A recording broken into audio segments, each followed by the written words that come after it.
Quick things I learned from Clemson pushing Louisville around. Let's empty the notebook from the games I watched on Saturday in Week 3 of college football. My main screen was on Clemson's 47-21 win at Louisville. Clemson coming off an emotional game against Auburn and going into Louisville and dominating was impressive. 1. Clemson's offensive line is good. Louisville's defensive front is not as good as last year. In Week 2, we saw Clemson's offensive line struggle to do much of anything against the defensive line of Auburn. Auburn has the type of defensive line common of many teams that reach the college football playoff, but against Louisville, it was a different story. The Tigers opened with the 10-play, 79-yard drive for a touchdown, shoving it down the throat of the Cards. Against Auburn, Clemson's running backs had just 40 yards on 17 carries. Against Louisville, they had 271 on 30 carries, including runs of 81, 39, 26, 16, 12, and 10 yards. Some of that came when the game was well in hand, but Clemson did build the lead using a consistent run game. So is Clemson's offensive line good, or is Louisville's defensive line lacking? It's likely a bit of both.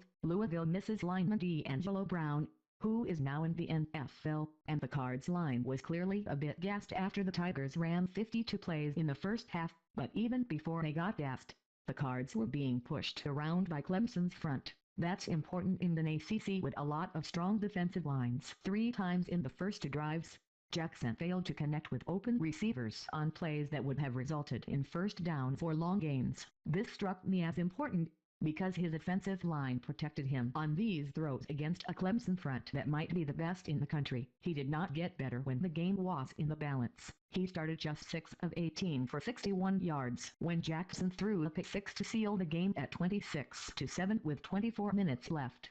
He was 11 of 24 for just 113 yards. It was a bad game from Jackson, and it came at the worst possible time. For all the talk of Jackson being the better passer, he didn't show it.